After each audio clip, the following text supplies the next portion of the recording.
Bora lá, seus lindos, suas lindas, seus cremosos e cremosas. A gente vai trabalhar uma aula linda, fofucha, sobre geografia dos conflitos.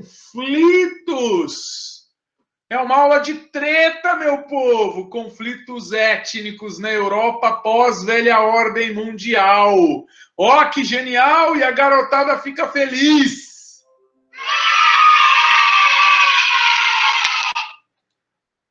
Como que é, garotada?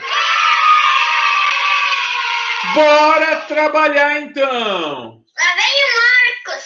Taca de pau nesse carrinho, Marcos! Bora, Marcos! A gente começa falando sobre questões étnicas da Europa. E aqui tem um mapa que vai nos adiantar um pouquinho neste assunto. Olha que mapa cremoso, que mapa fofucho, gostosucho. Bora ver com uma setinha massa aí os principais conflitos que a gente vai tratar hoje? Nós vamos falar destes caras aqui, dos bascos. Nós vamos falar da questão da Catalunha. Nós vamos falar de um que não está aqui, mas que está do ladinho ali da questão de Piemonte, na Itália. Nós vamos falar aqui, ó, sobre a questão da Iugoslávia. Vamos falar sobre o problema do Irã e do separatismo escocês dentro do Reino Unido. São os principais assuntos que a gente vai tratar na aula de hoje. Claro que ao final eu pincelo um pouquinho também a questão que existe dentro da Bélgica, Flandres. Então, bora trabalhar. E o primeiro é Irlanda do Norte. Bora ver o que acontece nessa região do planeta? Bora lá. A Irlanda do Norte. Um assunto que já caiu muito no vestibular. Parecia superado.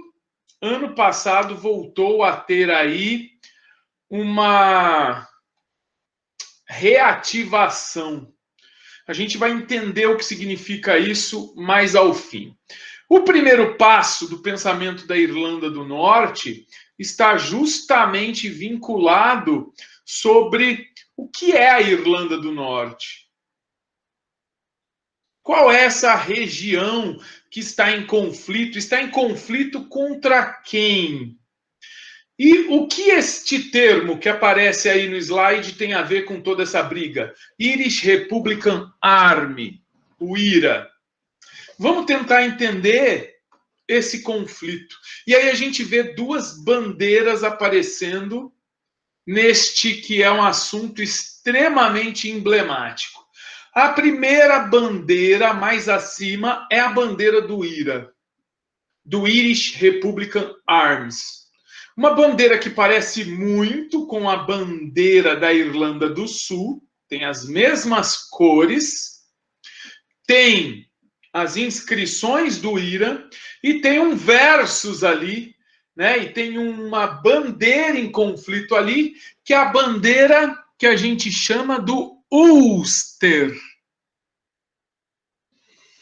A bandeira do Ulster é a bandeira da região britânica da ilha da Irlanda.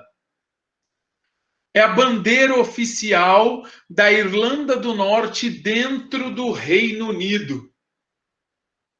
Reino Unido que faz parte da Inglaterra, Escócia, País de Gales. Essas 4 regiões, Inglaterra, Escócia, País de Gales e Irlanda do Norte, são o Reino Unido. Faz parte da coroa britânica, que tem aquela senhora secular, praticamente, Rainha Elizabeth, como rainha e chefe de Estado. A Irlanda do Norte é um país que compõe o Reino Unido. Entretanto, tem pendências políticas internas que a gente precisa entender. E como que a gente vai entender essa questão? Historicamente.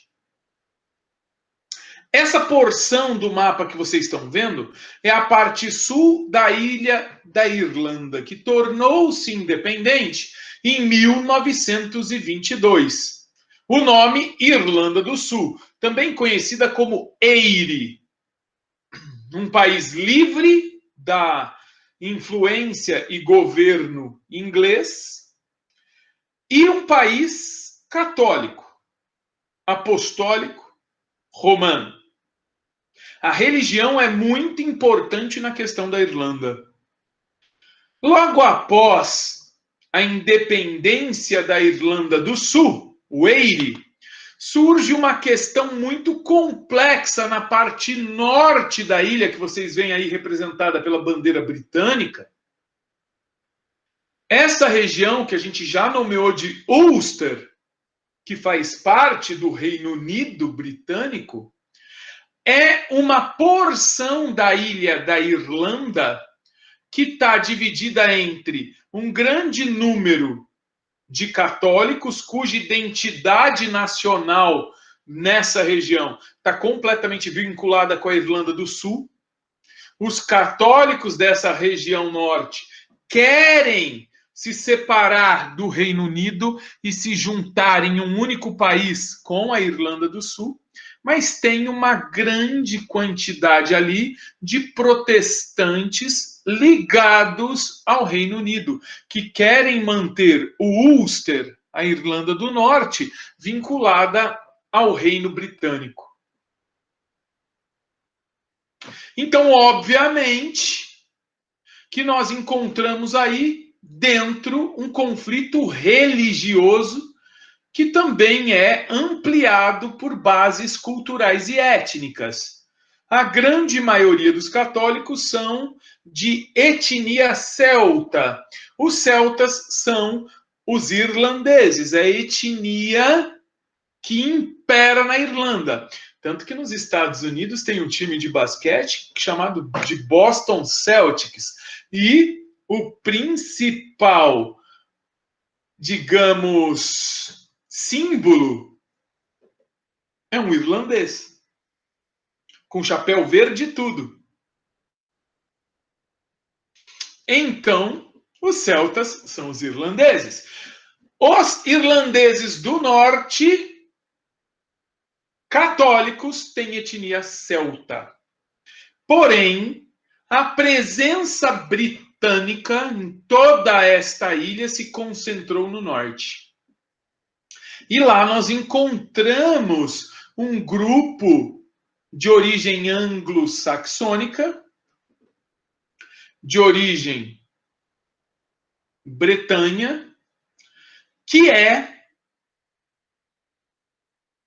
religiosamente protestante e é a maioria política e a principal força econômica dessa região. Então nós temos ali uma oposição entre católicos irlandeses celtas, com uma identidade nacional e religiosa muito forte, combatente da presença britânica protestante ali na região, e nós temos os protestantes saxãos dominando politicamente essa região norte e economicamente essa região norte, o que nos evidencia o conflito. Está aí a Irlanda, a ilha irlandesa, a ilha celta, dividida em Irlanda do Sul, com a bandeira laranja, verde e branca, uma bandeira linda, né? E a bandeira britânica na porção norte do país, na Irlanda do Norte. O que nós temos que saber além disso tudo? Em 1969, nós tivemos uma ocupação militar britânica no Ulster. Lembra que desde 1922 nós já temos a independência do Eire. Mas em 69, o Ulster ainda era uma região do Reino Unido que começou a ter resistência resistência interna dos celtas cristãos católicos. Então, com o aumento da resistência ao governo inglês, em 1969, a Inglaterra impõe nessa porção da ilha da Irlanda, na Irlanda do Norte, no Ulster, um governo ditatorial, em que a ocupação militar britânica dissolve o parlamento democrático de Belfast, retira qualquer católico do poder político na Irlanda do Norte, coloca todos os católicos sob vigilância e proíbe qualquer união política de não ingleses. É ditadura. Os irlandeses católicos acham um jeito de se encontrar e discutir política. Claro que as missas católicas eram muito vigiadas, mas uma coisa não era vigiado: o futebol irlandês, que é diferente do soccer inglês, é parecido com o rugby australiano, mas é também diferente, é parecido, não é igual. E é um futebol que só os irlandeses gostam. Então, os ingleses não estavam nem aí para fiscalizar os jogos de futebol irlandês. E nos jogos de futebol irlandês, começaram a haver os encontros para discussão política. No dia 30 de janeiro de 1972, num domingo, na região de Londonderry,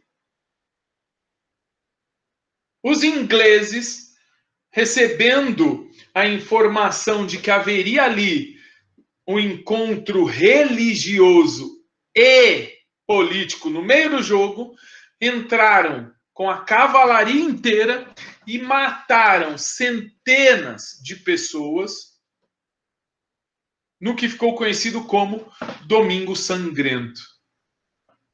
Inclusive, virou música do U2.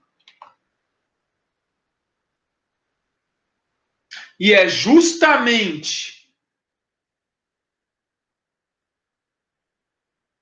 o Bloody Sunday Bloody, música do U2, que vai ser o grande marco da origem do IRA. IRA que já existia antes como partido, como até grupo de resistência armada, mas que é a partir da intervenção militar de 69 e do Domingo Sangrento de 1972, é neste momento que o IRA vai, de fato, erguer armas e gritar: sou oposição violenta, sou guerrilha, sou o exército republicano do IRA, contra a monarquia inglesa. Sou católico. E este grupo vai pegar em armas para lutar pela independência da Irlanda do Norte contra a opressão inglesa.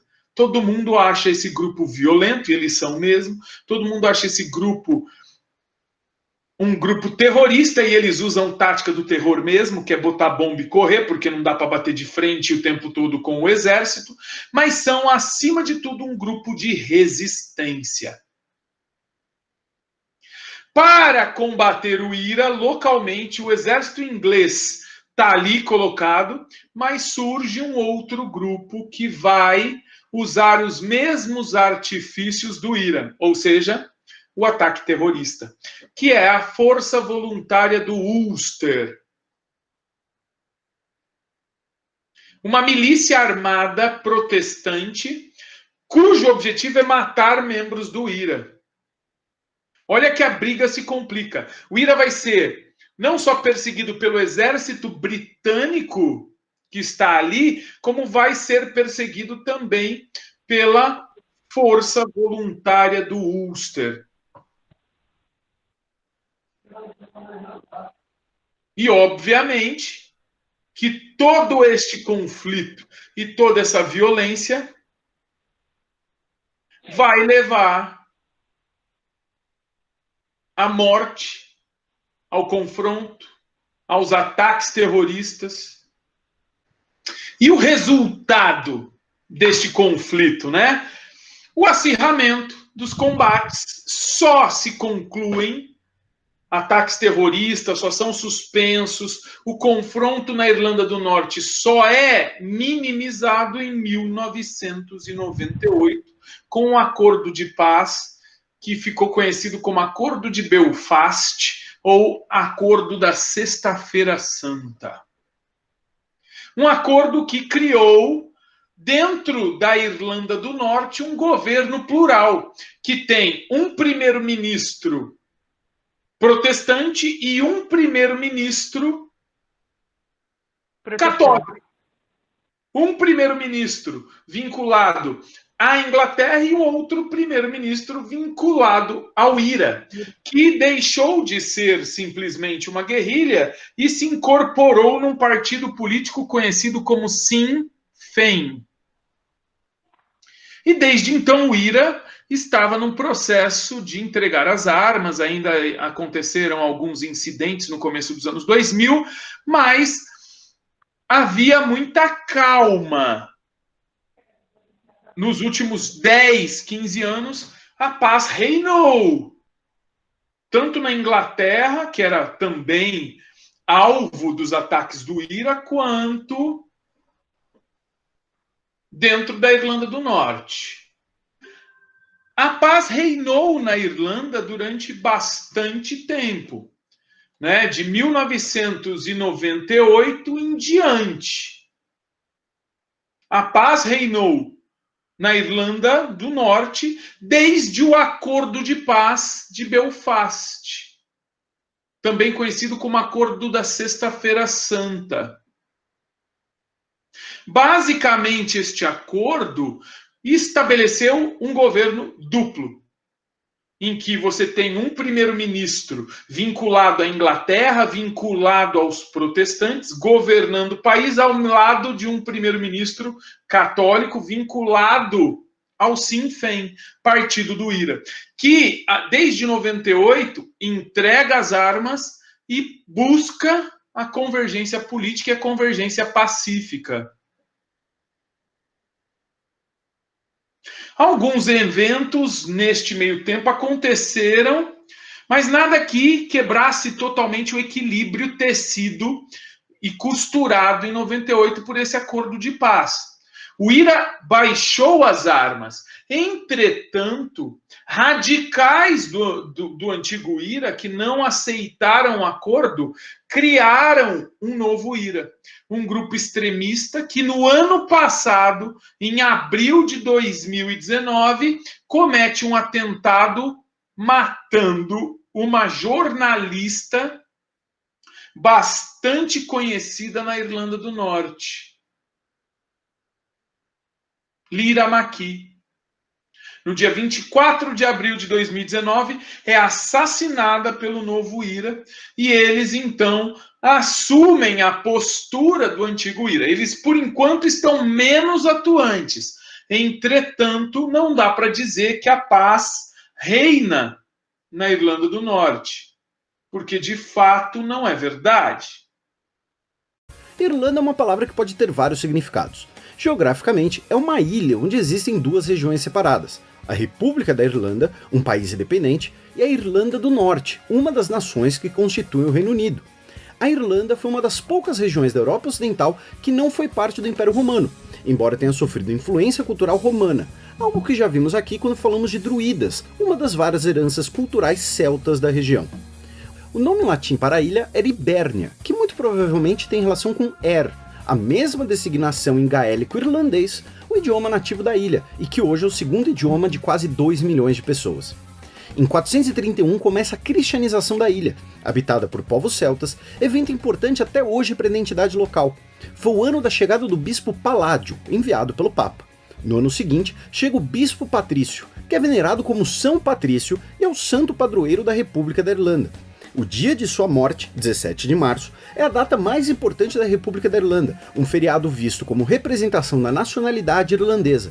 Durante a celebração, muitas pessoas se adornam com a cor nacional, o verde, referência tanto à vegetação verde escura nativa, quanto ao manto de São Patrício, que seria dessa cor. O verde também é uma referência ao trevo, planta símbolo da República. Uma lenda diz que o trevo era de grande importância para os celtas irlandeses, e que São Patrício usou a planta para adaptar os nativos ao cristianismo, como metáfora da Trindade. Uma coisa que não é lenda é que, durante as celebrações de São Patrício, as vendas de cerveja aumentam bastante. Embora pensemos nas duas Irlandas como regiões distintas em conflito, existem muitas coisas em comum. São Patrício também é venerado ao norte. Além do 17 de março também ser um feriado, a bandeira da Cruz de São Patrício é o que simboliza a Irlanda do Norte na bandeira do Reino Unido. Ao fim do século VII, a ilha já havia sido completamente cristianizada, mesmo à época da construção do monastério de Skellig Michael, onde residiu Luke Skywalker. A partir do século XII, a Irlanda é invadida diversas vezes, por normandos e ingleses, um período também com disputas internas. No século XIV tivemos até uma invasão escocesa liderada por Robert Bruce. O domínio britânico sobre a Irlanda será consolidado durante o período Tudor, com Henrique VIII, que cria o título de Rei da Irlanda em 1542, e coloca a nova coroa na própria cabeça, é claro. Nos 100 anos seguintes, a resistência irlandesa será progressivamente derrotada. A atual divisão da ilha tem origem no ano de 1672, quando católicos são proibidos de atividades políticas e administrativas na Irlanda e na Grã-Bretanha. No final do século XVII, ingleses protestantes foram enviados para a ilha como colonos. O resultado será um governo formado por anglo-irlandeses protestantes do norte, a parte da ilha mais próxima da Inglaterra por onde esses colonos chegavam. A maioria da população irlandesa católica é tratada como uma população de segunda classe. Em 1801 é criado o Reino Unido, em parte como consequência da rebelião irlandesa de 1798, que tentou recuperar a independência. E, em 1829, os católicos voltam a ter direitos políticos no Reino Unido. O século XIX irlandês é marcado por revoltas e conflitos no que é chamado de Guerra pela Terra. A Inglaterra já tinha um proeminente papel industrial, enquanto a Irlanda era basicamente rural, também pela falta de recursos minerais. Os ingleses começam a transferir sua produção agrícola para a Irlanda, ocupando cada vez mais terras férteis. Como resultado, milhões de irlandeses irão fugir da ilha ou morrer de fome, na grande fome da batata da década de 1840. Alguns setores sociais irlandeses acusam os britânicos até hoje de promover um genocídio deliberado, expulsando-os de suas terras. Os ingleses alegam que a fome foi consequência apenas de uma praga que destruiu as plantações, sem relação com ações humanas. Em 1841, a população da ilha era de pouco mais de 8 milhões de pessoas. Hoje é de menos de 7 milhões. Já a diáspora irlandesa, contando seus descendentes, soma 10 milhões de pessoas na Austrália e Canadá e 40 milhões de pessoas nos Estados Unidos, cujo legado cultural é enorme, incluindo a primeira grande comunidade católica nos Estados Unidos. É nesse período que surge o nacionalismo irlandês pela independência, em contraste ao chamado unionismo, os irlandeses e anglo-irlandeses que desejavam a permanência no Reino Unido. Durante a Primeira Guerra Mundial, ocorreu um grande levante irlandês pela independência, o Levante da Páscoa de 1916. Algumas lideranças irlandesas desejavam até o apoio dos alemães contra o domínio britânico. O levante fracassou e seus líderes foram executados. Entretanto, o levante e o desgaste causado pela guerra foram essenciais para a eleição de um governo nacionalista em 1919 que declarou a independência. Inicialmente, o governo britânico propunha a partição da Irlanda, a criação de duas Irlandas, ambas autônomas e dentro do Reino Unido. Movimentos irlandeses pela independência não aceitam, especialmente o Exército Republicano Irlandês, conhecido pela sigla em inglês IRA, e origem dos vários grupos que usaram esse nome no século XX. Após uma guerra de independência que dura mais de 2 anos, os britânicos aceitam a independência do novo Estado Livre da Irlanda no Sul, independente, porém com o rei da Inglaterra como seu chefe de Estado, assim como o atual Canadá, por exemplo. Ao norte, o território continuaria britânico. A principal liderança irlandesa na Guerra de Independência foi Michael Collins, que foi interpretado pelo ator Liam Neeson, que é irlandês. Claro, nem todo mundo gostou do acordo, o que leva à Guerra Civil Irlandesa, quando o IRA se volta contra o governo e é derrotado em 1923. Em 1937, o Estado Livre da Irlanda declara ser uma república, rompendo todos os laços com o Reino Unido.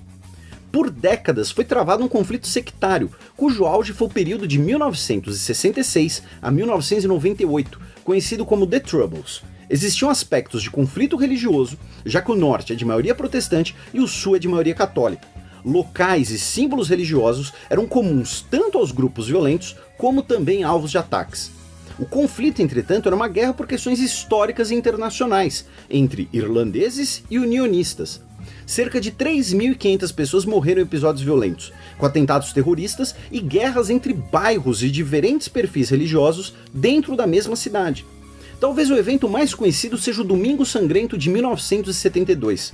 14 integrantes de uma manifestação católica na Irlanda do Norte foram mortos a tiros por tropas britânicas, além de outros 14 feridos. O massacre inspirou uma conhecida música da banda U2. A escalada de violência e diversos atentados terroristas, incluindo uma tentativa de assassinato da primeira-ministra britânica pelo IRA, fez com que as opiniões públicas ficassem cada vez mais contra o conflito. Em 10 de abril de 1998, 20 anos atrás, foi assinado o Acordo da Sexta-feira Santa em Belfast, Irlanda do Norte, que encerrou o período de conflito. Atualmente, embora existam alguns grupos políticos que ainda não aceitam a divisão da ilha, de ambos os lados, com pequenas células violentas, normalmente dissidências dos grupos maiores históricos, as relações são pacíficas e estáveis. É um vídeo muito interessante que nos leva a entender um pouco mais sobre Irlanda. Eu vou pôr na referência depois onde vocês encontram o original, tá bom? Agora, a gente viu os conflitos dentro do Reino Unido. São os únicos conflitos da Europa? Não, nós temos que partir agora para a Espanha, País Basco, em que nós vamos tentar entender também o que acontece ali e que é conflito vestibulável. E a gente começa com a localização, onde fica o País Basco. Primeiro, olha as bandeirinhas ali embaixo. A bandeira do Reino Madrilenho, né, do governo de Madrid, em vermelho e amarelo, e a bandeira do País Basco, em verde, vermelho e branco. E onde fica, então, a região dos povos bascos? Olha ela ali, entre França e Espanha, na porção norte do país. É a região onde nós temos o idioma basco, os costumes bascos, a etnia basca imperando. É um reino que compôs esse grande quebra-cabeças que é o reino madrilenho hoje. Basicamente, temos nessa região hoje uma região autônoma que questiona, inclusive, a permanência dentro do Reino da Espanha. Então, basicamente, é um país autônomo dentro do país Espanha, que tem suas tradições, seus hábitos, seu idioma, seus costumes e uma etnia que coloca em confronto a cultura basca com a cultura madrilenha e com a cultura de todo o Reino de Castela.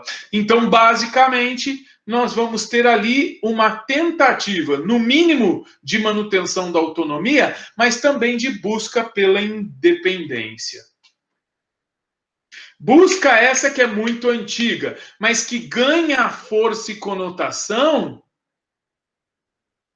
no pós-Segunda Guerra Mundial, quando um grupo chamado Euskadi Ta Askatasuna, que em basco significa pátria basca e liberdade, assume armas para lutar contra o regime ditatorial de um general conhecido como Franco.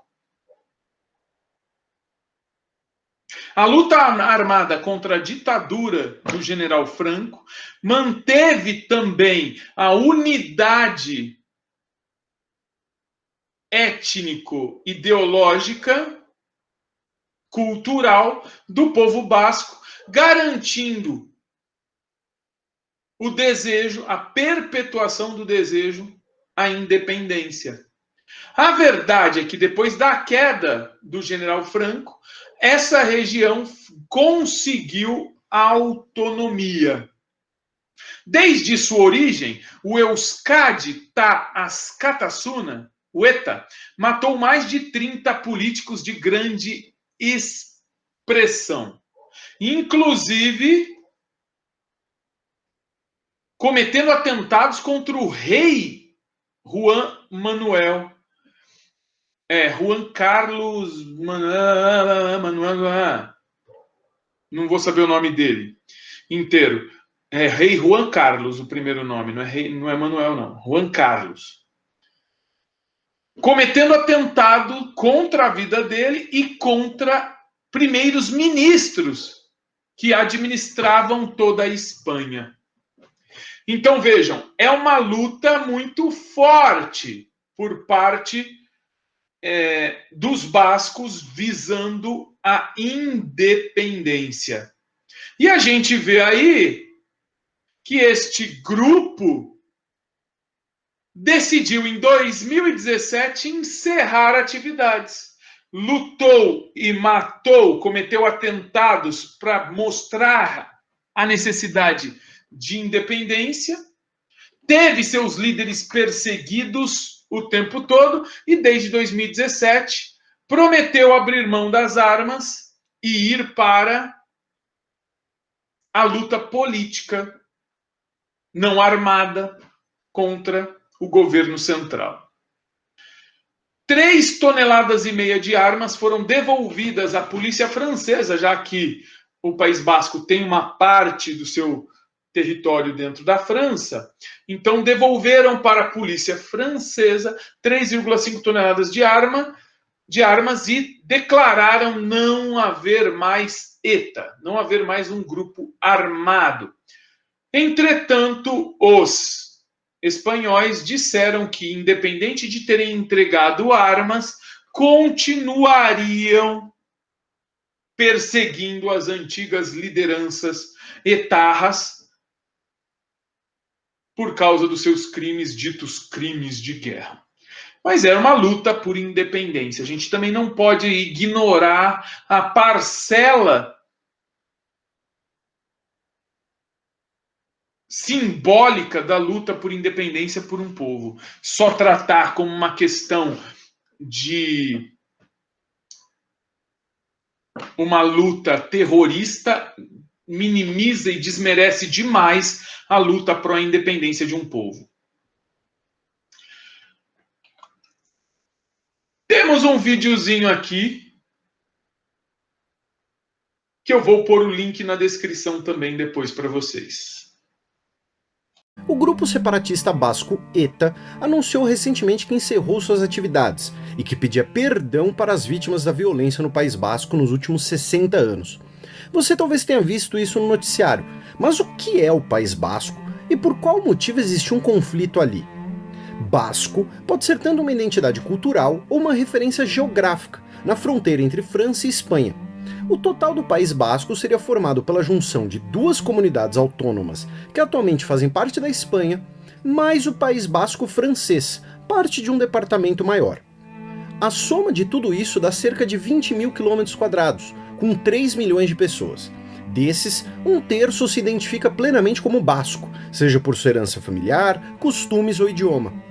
Hoje, a língua basca é ensinada nas escolas e usada na administração da comunidade autônoma basca dentro da Espanha. Mas esse reconhecimento do idioma é algo relativamente novo, feito em conjunto ao castelhano, o idioma oficial. O basco é uma língua isolada, ele não tem relação com nenhuma outra. Segundo Strabo, ainda no século I a.C., a região era habitada pelos vascões, que possivelmente são os antepassados dos atuais bascos. Inclusive, em castelhano, se escreve País Vasco, com V. Strabo é uma fonte importante para entendermos o que se conhecia do mundo no período, já que ele escreveu uma monumental obra em 17 volumes chamada Geografia. É só isso o título. E seu nome está ligado a um problema ocular que ele sofria e hoje chamamos de estrabismo.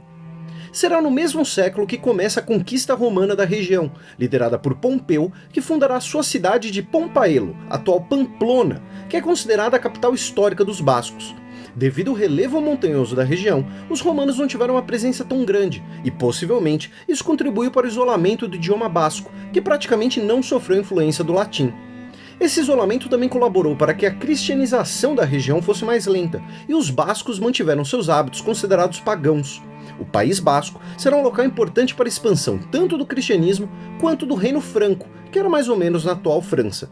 Em 602, para deter invasões bascas e servir de base para suas próprias invasões, os francos vão criar a Marca do Ducado da Gasconha. Marcas era um termo para províncias fronteiriças medievais, origem da palavra marquês, e Gasconha era a pronúncia latina para Vascônia, terra dos vascões. Para contribuir, a região basca separa o norte e o sul da Baía de Biscaia, é onde literalmente o vento faz a curva. Então, outro povo que passava por ali eram os vikings. Em outras palavras, o País Basco virou um grande campo de batalhas por séculos. A mais conhecida delas é a da passagem de Roncesvalles, em 778. Um grande exército basco conseguiu emboscar a retaguarda do exército franco de Carlos Magno nas passagens montanhosas dos Pirineus. A emboscada basca era uma represália ofensiva franca contra Pamplona. Segundo estimativas arqueológicas, cerca de 3.000 francos morreram, com poucas mortes bascas. Nessa batalha morreu Rolando, um dos paladinos de Carlos Magno, que se tornaria um dos arquétipos de cavaleiro cristão e que já foi mencionado aqui. No século IX, será formado ali o Reino de Pamplona, posteriormente de Navarra, com seu primeiro rei, um líder tribal basco. O Reino de Navarra foi um dos mais poderosos reinos católicos ibéricos durante a reconquista contra o califado muçulmano. No século XVI, após uma crise dinástica e conflitos internos, a parte sul de Navarra foi conquistada por Castela e tornou-se parte da Espanha. A parte norte manteve sua independência, mas foi absorvida na França quando o rei de Navarra herdou o trono francês. Por isso que hoje, uma pequena parte do País Basco é posse francesa. Na Idade Moderna, progressivamente, a região foi assimilada por Castela dentro de uma identidade espanhola. A lealdade à coroa era dada em troca de reconhecimento de costumes e privilégios mercantis e baleeiros, importante atividade econômica no País Basco. Os bascos competiam tanto com os islandeses na exploração baleeira que, em 1615, foi decretado que qualquer basco no norte da Islândia poderia ser morto legalmente. Essa lei foi, é claro, anulada, mas só em 2015, pois esqueceram que ela existia. Essa relação de dominação castelhana só iria começar a mudar no século XIX. Por um lado, a coroa acabou com a autonomia basca. Por outro, tivemos a ascensão dos nacionalismos, fenômeno que também ocorreu no País Basco, situação semelhante à da Catalunha. Por exemplo, em 1895 é elaborada a atual bandeira basca, em meio a uma maior valorização do idioma basco, em poemas, músicas e literatura. No mesmo período é fundado o Athletic Bilbao, clube de futebol que é frequentemente usado como símbolo da nacionalidade basca, já que ele aceita apenas atletas bascos. No início do século XX, a autonomia basca foi a principal pauta política da região, dividindo os partidos bascos. A busca por autonomia, porém, vai colocar a maioria dos bascos no lado republicano na Guerra Civil Espanhola. O evento mais simbólico da Guerra Civil Espanhola ocorreu no País Basco. Em 26 de abril de 1937, a cidade de Guernica foi bombardeada e destruída por aviões alemães. A árvore de Guernica é um carvalho que tem grande importância cultural para os bascos e o evento, que deixou até 1.600 civis mortos, foi imortalizado por Picasso. O governo autoritário de Franco, estabelecido em 1936 e que durou 40 anos, era ferrenhamente contra as identidades regionais, especialmente anti-basco. O idioma e os símbolos bascos foram proibidos. Nesse contexto, em 1959, é formado um movimento político chamado Pátria Basca e Liberdade, sigla ETA em basco, que demandava autonomia. Em 1968, o grupo adotou a luta armada, condenado pelo governo espanhol e outros governos como uma organização terrorista. Após a morte de Franco, em 1975, o ETA expandiu suas operações, acreditando que aquele era o momento ideal de buscar a independência contra o novo governo de um jovem rei inexperiente. Nas décadas de 1970 e 1980, o conflito basco ganhou atenção internacional, marcado por diversos episódios de violência entre grupos nacionalistas bascos, cujo maior exemplo era o ETA, grupos pró-Espanha no País Basco e forças policiais e do governo. A situação era agravada pela crise econômica da Espanha na década de 1980. As estimativas são de cerca de 1.200 mortes, incluindo quase 500 policiais e 343 civis. Cerca de 10.000 pessoas foram feridas e mais de 30.000 foram presas. Simultaneamente, em 1979, o País Basco voltou a ter autonomia, que progressivamente cresceu, fazendo o ETA perder cada vez mais apoio popular, que favorecia uma solução pacífica e política. Desde a década de 1990, o grupo quase não tinha apoio popular entre os bascos. O atual primeiro-ministro espanhol já disse que a entrega das armas, o anúncio da dissolução e o pedido de perdão não são suficientes, que investigações e processos irão continuar. Catalunha. Nós vamos tratar da questão da Catalunha também como uma questão de luta por independência. A Catalunha fica ali no sudeste no sudeste espanhol, divisa com a França.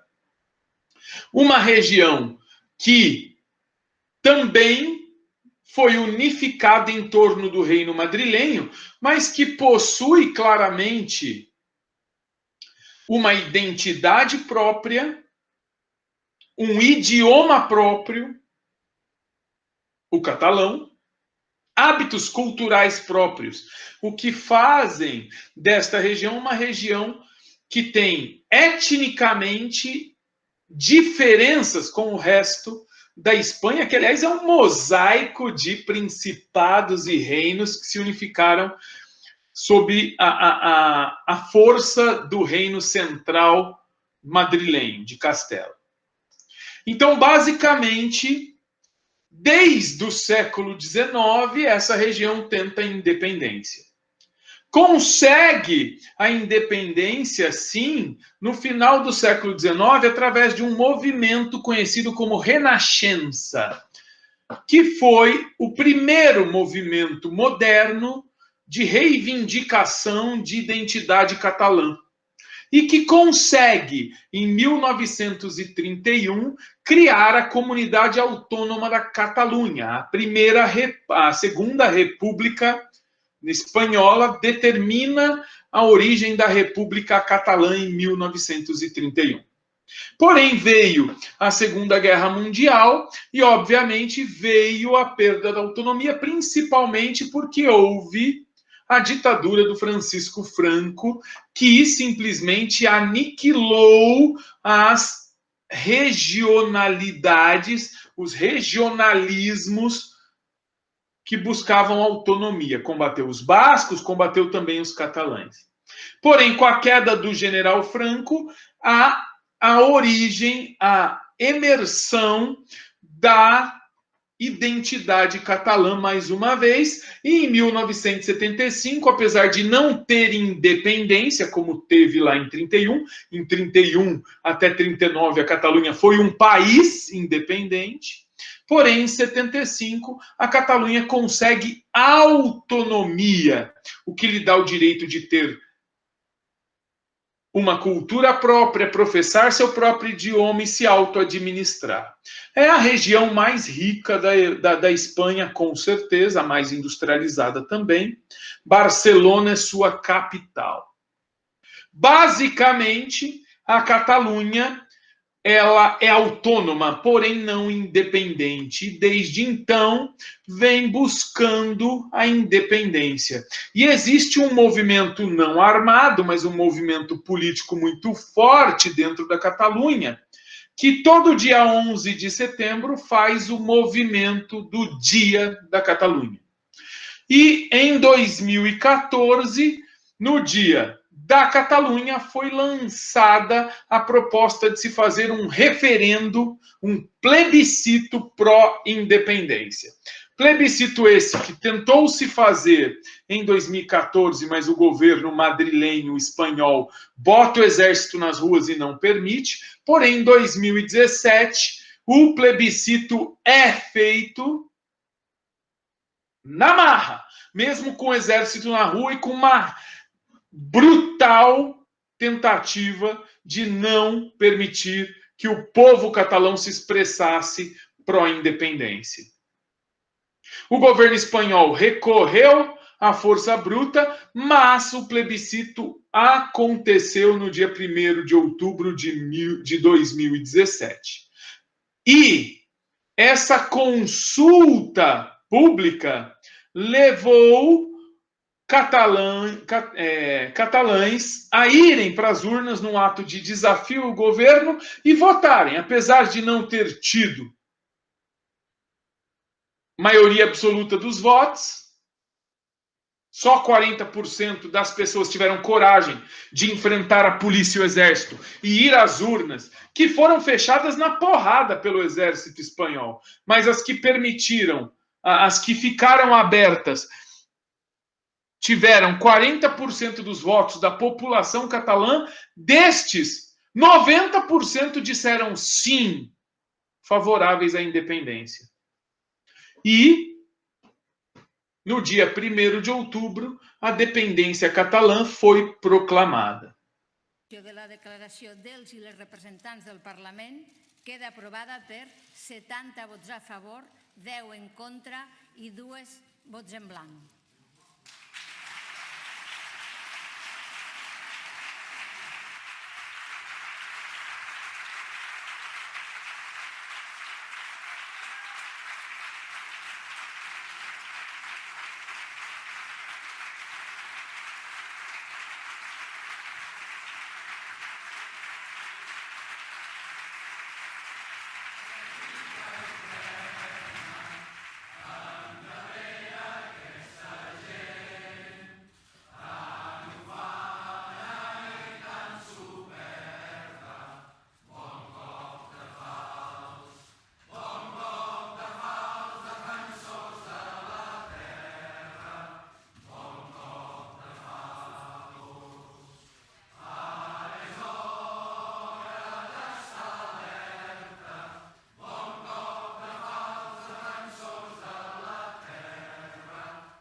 No dia 1º de outubro de 2017, o Congresso catalão e o Puigdemont, que era primeiro-ministro, declaram a independência da Catalunha.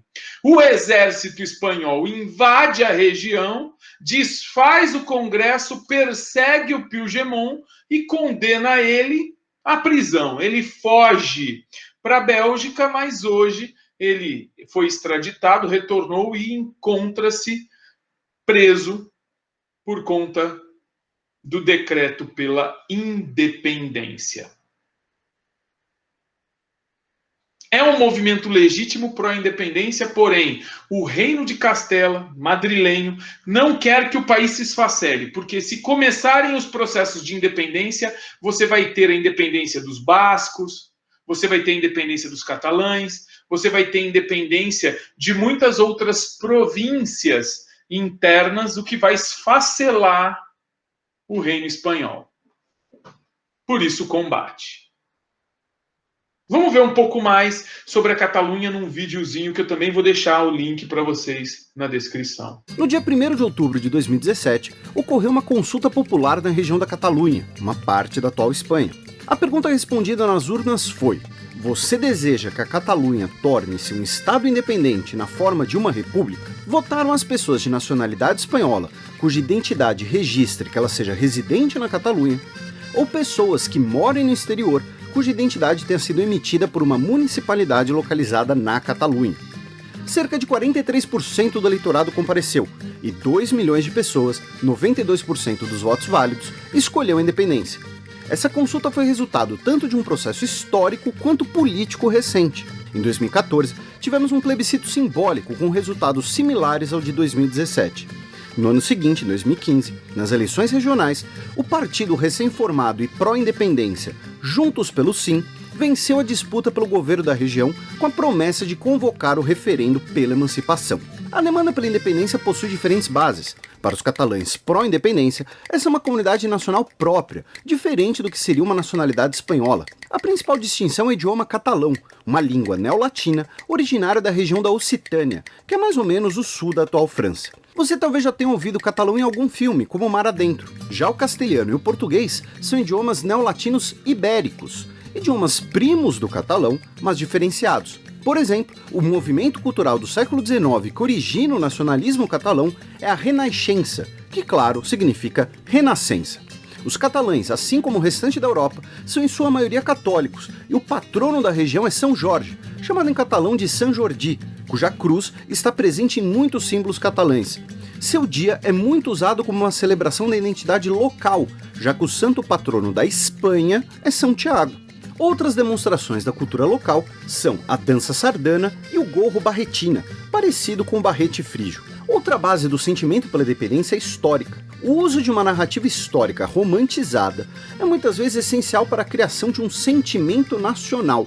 Para os defensores da independência, a história da Catalunha demonstra que a região possui uma herança própria, com instituições, símbolos e períodos de independência distintos do restante da Espanha. Mais que isso, a Catalunha teria sido conquistada pela Espanha dominada pelo Reino de Castela, então a independência seria uma justiça histórica. Nesse caso, a origem da Catalunha seria a reconquista da região pelos francos, após o domínio muçulmano, com a formação do Condado de Barcelona. Esse condado medieval foi sucedido pela Coroa de Aragão, cujo símbolo eram as listras amarelas e vermelhas, as cores da bandeira da Catalunha. A coroa envolvia 3 regiões, o Reino de Aragão, o Principado de Catalunha e o Reino de Valência.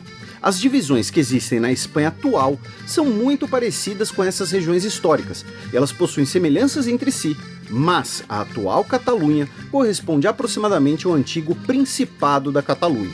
Aragão chegou a dominar o sul da Itália e ilhas mediterrâneas, tornando-se um dos mais poderosos reinos do final da Idade Média. No século XV, seu rei, Fernando II de Aragão, se casou com Isabel de Castela. É nesse reinado que acaba a reconquista da Península Ibérica e começa a conquista espanhola da América, o que leva a uma centralização de poder cada vez maior em Castela, e a cidade de Madrid se tornará a capital dos reinos espanhóis. A crise entre as duas coroas chegará ao ápice em 1702, quando Carlos II, o último rei Habsburgo da Espanha, morre sem deixar filhos, deixando o trono do maior império global vago. A Guerra de Sucessão Espanhola vai durar 12 anos, com 2 blocos de potências regionais. O vencedor, rei Filipe V, decide fortalecer seu poder e une as coroas na Coroa da Espanha, acabando com qualquer autonomia da região da Catalunha no ano de 1714. A torcida do Barcelona, clube que se propõe como símbolo da identidade catalã, costuma fazer referência a esse ano, cantando pela independência aos 17 minutos e 14 segundos de cada jogo. Posteriormente, no século XIX, a Espanha enfrentou diversas crises, incluindo 3 guerras civis entre liberais e conservadores, chamados de carlistas. Simultaneamente, o romantismo cultural traria um renascimento da identidade catalã. A Catalunha vai juntar-se aos liberais e passar a demandar maior autonomia e participação econômica, em um processo que vai culminar, décadas depois, na proclamação da Segunda República Espanhola em 1931. Durante a República, a Catalunha terá um estatuto, espécie de constituição local, com autonomia em diversos assuntos, incluindo a legalização do idioma catalão nas escolas, junto com o castelhano. A Segunda República não vai durar muito, com o início da Guerra Civil Espanhola, em 1936, um tema que é muito pedido por vocês, inclusive. Durante a Guerra Civil, a maior parte da população catalã lutou pelos republicanos, uma frente que unia tanto liberais quanto socialistas e anarquistas contra os carlistas, compostos de nacionalistas, conservadores e grupos armados católicos. A República foi derrotada e o líder nacionalista, General Francisco Franco, tornou-se ditador da Espanha de 1936 até 1975. Seu governo autoritário foi marcado pela exacerbada identidade castelhana. Todos os idiomas e símbolos regionais foram proibidos, assim como governos locais e partidos políticos. Após a morte de Franco e a nova Constituição Espanhola de 1978, a Catalunha progressivamente recuperou sua autonomia e identidade. Entretanto, o efeito do governo ditatorial de Franco foi o de reforçar a identidade local, criando movimentos pela independência, incluindo grupos armados, que atuaram na década de 1980 e foram classificados como terroristas. Hoje, a Espanha é um estado unitário, como vimos algumas semanas atrás. Isso quer dizer que a autonomia regional é concedida pelo governo central. Ela não é prevista em lei nem o grau dessa autonomia. Por um lado, os catalães afirmam que sua identidade cultural e o fato de ser a região mais rica da Espanha justificam a independência. Para eles, a região paga mais impostos do que deveria para um governo que não os representa. Por outro, o governo de Madrid afirma que são todos culturalmente espanhóis e que a separação da Catalunha causaria danos econômicos para a região, que perderia mercados na Espanha. A independência da Catalunha é importante também por ser uma demonstração do novo fenômeno do nacionalismo liberal de identidade pan-europeia. Alguns movimentos pela independência da Catalunha renegam o uso das armas e não afirmam que é um processo de superioridade de um grupo sobre outro, como nacionalismo ético, mas de convivência e autonomia entre diversos e iguais povos europeus. Defendem que a Catalunha mantenha sua presença na União Europeia, o euro, as fronteiras abertas, rejeitando uma ruptura traumática.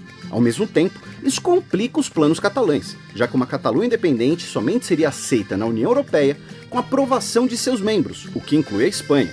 E o governo espanhol está decidido em não permitir a separação da Catalunha. A principal corte do país proibiu o plebiscito, com ações policiais para impedir a votação ou confiscar urnas. O primeiro-ministro afirmou diversas vezes que não ocorrerá a separação, assim como o rei espanhol. A maioria dos países europeus tem evitado essa crise, afirmando que esse é um assunto interno da Espanha. O que vai ocorrer, ainda não sabemos, mas você já compreende os motivos das notícias que vamos ter. Um vídeo genial. Vou colocar o link aí para que a gente possa desfrutar do original. Mas chegamos a mais um conflito antigo, porém que deve ser conhecido, da Europa. A questão da Iugoslávia. Pois é, o que nós temos que saber sobre? Iugoslávia significa Reinos do Sul. Então, gente, a Iugoslávia, ela é ocupada por diversas regiões, reinos eslavos que ficavam no sul da Europa. Os eslavos, eles são uma etnia extremamente grandiosa que vão dali até na Rússia, mas cuja centralidade ali nos Balcãs, na porção sul da Europa, chamou eles de eslavos do sul ou iugoslavos. Essa região fica ali ao lado da Itália, perto da Romênia, Áustria, Hungria, e é uma região que durante um período bastante emblemático da Europa conseguiu se distanciar do resto do continente, em termos políticos. Que momento foi este? Então, durante a Segunda Guerra Mundial, este carinha que está aí no canto, General Tito, conseguiu distanciar a Iugoslávia tanto do nazismo, ele liderou os exércitos combatendo o nazismo, e, obviamente, ele conseguiu também garantir a unidade regional sem que houvesse influência dos soviéticos. Então, o general Tito conseguiu criar uma unidade nessa região dos povos eslavos do sul, uma unidade que, inclusive, manteve eles distantes no pós-Primeira Guerra Mundial da influência soviética e norte-americana, por ter lutado sozinho contra os nazistas. Ele também conseguiu criar um país independente da cortina de ferro soviética e da influência soviética na Guerra Fria, apesar de ter assumido, sim, o viés político do socialismo. Ele não entregou o país a Moscou. Então, a Iugoslávia foi um país que se unificou em torno das mãos fortes desse guerreiro iugoslavo, ele que era sérvio, uma das províncias da Iugoslávia. Ele foi o unificador dos povos eslavos do sul, que eram tão diferentes entre si, mas ao mesmo tempo definindo uma etnia eslava e uma identidade eslava em torno dessa resistência contra os nazistas e de não se curvar ao socialismo de Moscou, o capitalismo norte-americano. A identidade, enquanto o general Tito esteve vivo, manteve essas províncias todas unificadas. Que províncias são essas que compunham a unidade? A Eslovênia, mais ao norte do país. Vamos pôr uma setinha nela? Então tá aí, ó, a Eslovênia, depois a Croácia, a Bósnia-Herzegovina, a Iugoslávia tinha como centro de governo a Sérvia, capital Belgrado, tinha ao norte Voivodina, Montenegro ao sul, Kosovo mais ao sul ainda e Macedônia, que conseguiu sua independência mesmo durante aí o período de controle do Tito. Mas, de qualquer maneira, nós temos aí os povos eslavos do sul, região balcânica, uma região importante ali da região do Mar Adriático. Bom, essa unidade, ela permaneceu até a morte do Tito, que se deu ali em 1980. Foi só após 1980 que esta unidade começou a se enfraquecer. Num primeiro momento, houve um acordo entre as principais nações da Federação Iugoslava. Quem eram as principais nações? Croácia e Sérvia. Essas nações decidiram manter a unidade. Está aqui, Croácia e Sérvia. Decidiram manter a unidade do país, se alternando no poder. Entretanto, a Sérvia nunca cumpriu esse acordo. E durante os anos 80, a Sérvia se perpetuou no poder. O que levou ao confronto entre a Croácia, que vocês veem aqui com a sua bandeira representada, e a região da Sérvia, que vocês veem aqui com sua bandeira registrada. Aqui eu chamo a atenção também sobre a região de Kosovo, que eu vou falar depois. No final dos anos 80, começo dos anos 2000, essa perpetuação de poder dos sérvios sobre a Iugoslávia levou ao desejo croata de independência.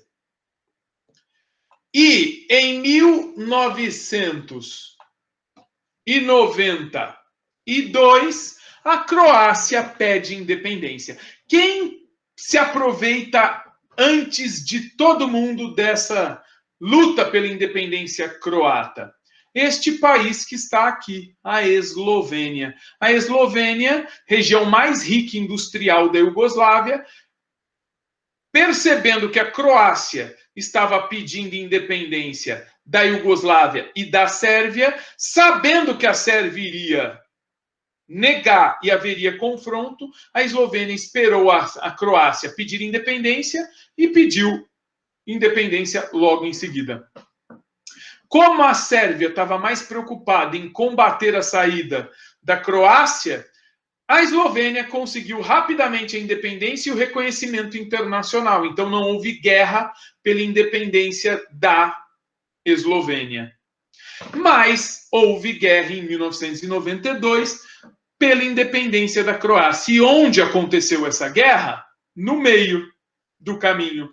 Aqui, onde a gente chama de Bósnia. Vamos ver aonde fica a Bósnia? Olha só. A Bósnia fica exatamente aqui no meio, ó. Reino da Bósnia-Herzegovina. Croácia pede independência e se contrapõe à Sérvia. Então, aqui a Sérvia, aqui a Croácia. A Croácia pede independência, se contrapõe à Sérvia e a luta começa dentro da Bósnia. O grande problema é que dentro da Bósnia você não tem uma população só de bósnio. Você tem uma população de bósnios, você tem uma população de bósnios croatas, você tem uma população de bósnios sérvios, você tem bósnios. Você tem vizinho croata morando ao lado do vizinho sérvio dentro da Bósnia. Você tem religiões vinculadas ao ortodoxismo sérvio e ao catolicismo croata. Então você tem também a presença ali de islâmicos vindos do sul, da Macedônia. Ou seja, ali você tem um campo de guerra extremamente confuso, onde você tem, num primeiro momento, croatas brigando com sérvios, bósnios croatas brigando com bósnios sérvios, bósnios brigando com croatas e bósnios brigando com sérvios. E você tem ainda ortodoxos brigando com católicos, brigando com os islâmicos. Então você tem um monte de conflitos se estabelecendo ali. Notaram que eu ainda não falei sobre Kosovo? Pois é, porque Kosovo ainda é Sérvia nesse momento histórico. Kosovo, Montenegro, Voivodina ainda são Sérvia. Porém, a luta se estabelece entre Croácia e Sérvia. Tudo que está em amarelo naquele momento é Sérvia. O que está em verde no mapa é Croácia. E a briga acontece na Bósnia. Há a necessidade da intervenção militar ocidental. A OTAN, então, entra dentro dessa guerra com o apoio dos capacetes azuis da ONU para tentar conter o genocídio que está acontecendo dentro da Bósnia. Essa guerra, apesar de ser uma guerra pela independência da Croácia, ela ficou conhecida como Guerra da Bósnia. E foi uma guerra muito complexa, como vocês viram, porque você tinha vizinhos brigando com vizinhos, lutando por independência. Foi um massacre, um genocídio. A verdade é que com a intervenção da OTAN, a Sérvia abriu mão da Croácia, a Croácia ganha sua independência em 1995 e consegue seguir sua vida. A Bósnia consegue, nos anos 2000, sua independência, mas manteve-se, neste momento histórico, sob tutela da ONU, com intervenção da OTAN dentro dela, para garantir que a Sérvia não retomasse a Bósnia. E Kosovo? Kosovo ainda estava dentro da Sérvia. Ainda era parte da Sérvia. Em 1998, Kosovo, então, decide também proclamar a independência da Sérvia. E uma nova guerra sangrenta se estabelece nessa região que fica ao sul da antiga Iugoslávia, que na época ainda se chamava Iugoslávia, que compunha-se não mais de Iugoslávia com Bósnia, Croácia e Eslovênia. A Iugoslávia era somente Voivodina, Sérvia, Montenegro e Kosovo. Só que Kosovo agora queria independência e os sérvios não iam aceitar. Invadem Kosovo, massacram a população, é um genocídio, nova intervenção da OTAN, nova intervenção da ONU, e é preso o governante da Sérvia, Slobodan Milošević, por crimes contra a humanidade.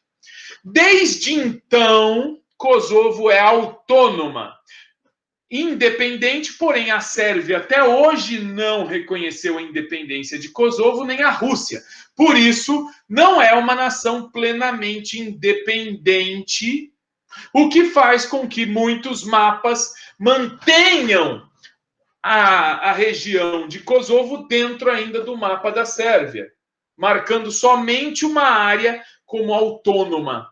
Porém, para 95% do resto do mundo, é um país que se autogoverna. Mas ainda tem a OTAN lá dentro, ainda tem a ONU lá dentro, justamente para garantir que a Sérvia não retome esta região.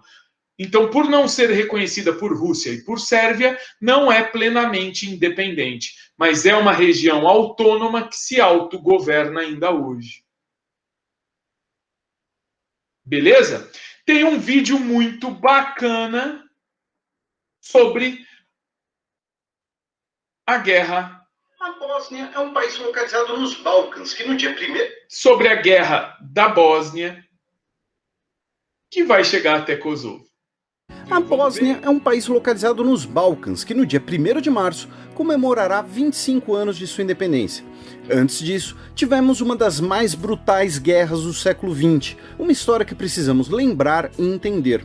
Um dos episódios mais conhecidos dessa guerra foi o Cerco de Sarajevo, capital da Bósnia, e o episódio inspira a música Mi Sarajevo do U2, que você talvez já tenha ouvido por aí.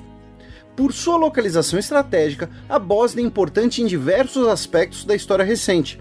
No século XIX, a região era disputada entre os sérvios, apoiados pela Rússia, o Império Austro-Húngaro e o Império Otomano, que controlava a região desde o século XV. Foi com o domínio otomano que a Bósnia desenvolveu sua arquitetura característica, demonstrada nas mesquitas de Sarajevo, relação com o fato de parte de sua população ser adepta do Islã. Até hoje, o país é marcado por uma sociedade bem diversa. Os bosniaques, bósnios muçulmanos, os bósnios sérvios, cristãos ortodoxos, e os bósnio-croatas, católicos. Em 1878, a Bósnia vira um protetorado austro-húngaro, anexada formalmente em 1908. Isso é importante pois prejudica bastante as relações entre austríacos e a Rússia. Os dois impérios serão inimigos anos depois, na Primeira Guerra Mundial. O estopim do conflito é a Crise de Julho. Para marcar o domínio austríaco na Bósnia, o herdeiro do trono, o arquiduque Francisco Ferdinando, visitava Sarajevo. Em 28 de junho de 1914, ele foi assassinado por Gavrilo Princip, o que estourou a crise, que iniciou a guerra e que inspirou a banda Franz Ferdinand. Gavrilo era um pan-eslavista, parte de movimentos que defendiam a autodeterminação dos povos eslavos, especificamente dos povos eslavos do sul, cuja maior parte estava sob domínio dos austríacos. Após a Primeira Guerra Mundial, com a derrota austríaca, foi fundado o Reino dos Sérvios, Croatas e Eslovenos, rebatizado de Iugoslávia em 1929. No idioma sérvio-croata, Sul é Jugo, e Eslávia significa terra dos eslavos. O reino era marcado pela disputa entre croatas e sérvios pelo protagonismo político. Em 1941, a Segunda Guerra Mundial chega na Iugoslávia. As tensões étnicas e nacionalistas entre sérvios e croatas ganham força e são usadas por alemães e italianos, que ocupam a região. Os bósnios ficam no meio do conflito, com grupos lutando com todos os lados. A população judaica da região é exterminada, e temos até uma divisão bósnia que luta nas SS da Alemanha nazista, usando até como parte do uniforme o tradicional fez de origem turca. Um dos principais grupos armados da região na luta contra a ocupação nazista são as guerrilhas de orientação comunista, chamada de partisanos, liderados por Tito e armados e financiados pelo Reino Unido e pela União Soviética. Após a guerra, Tito será o líder da República Federal Socialista da Iugoslávia, uma federação de 6 repúblicas, uma delas sendo a Bósnia. Com a morte de Tito e a retomada das tensões entre croatas e sérvios na década de 1980, começa o processo que será chamado de dissolução da Iugoslávia. As repúblicas declaram independência e temos uma série de conflitos, com o governo de Belgrado querendo impedir as independências e com cada grupo querendo manter ou expandir seu território. Entre abril de 1992 e dezembro de 1995, a Guerra da Bósnia vai deixar cerca de 100 mil mortos e mais de 2 milhões de pessoas refugiadas. No período final do conflito, o jornalista e quadrinista Joe Sacco cobriu os eventos e produziu muitas graphic novels sobre os dramas da guerra. E quem lutou a Guerra da Bósnia? Vários grupos que podemos dividir em 3 blocos principais. Sim, era uma guerra com 3 lados. Inicialmente, a República da Bósnia, aliada com a Croácia, e a República Croata de Herceg-Bósnia. Esse era o nome do governo dos territórios dentro da Bósnia, que eram de maioria de população croata. Os bósnios também tinham apoio de muitos mujahidin, combatentes muçulmanos que vinham de outros países, como o Paquistão e Afeganistão. Eles lutavam contra o governo sérvio e iugoslavo de Belgrado, a República Srpska, que eram os territórios de maioria sérvia dentro da Bósnia, e a República Krajina, que eram os territórios de maioria sérvia dentro da Croácia. Como vocês podem ver, era uma guerra entre croatas e sérvios, com bósnios no meio, inicialmente aliados dos croatas. Na segunda fase do conflito, os bósnios passaram a lutar contra ambos em uma guerra de 3 grupos. Um pouco da semelhança entre os povos pode ser visto no filme Terra de Ninguém, que venceu até o Oscar de melhor filme estrangeiro. A guerra será tristemente marcada por atos de violência contra a população civil. O cerco de Sarajevo vai durar por toda a guerra, com mantimentos não podendo entrar na capital e as pessoas precisando arriscar a vida para poder sair. No mínimo 5 mil civis foram mortos tentando sair da cidade. A população bosniaca sofreu o que foi caracterizado como uma política de genocídio, com o uso do estupro como arma de guerra, a destruição de vilas bosniacas e o massacre de sua população. Na região do vale do rio Lasva, ao menos 2.000 bosniacos foram executados pelos croatas. O mais famoso massacre foi da vila de Srebrenica. Os idosos, mulheres e crianças da vila, cerca de 20.000, foram expulsos de suas casas. E os 8.373 homens e meninos acima de 12 anos bosniacos foram mortos pelos sérvios.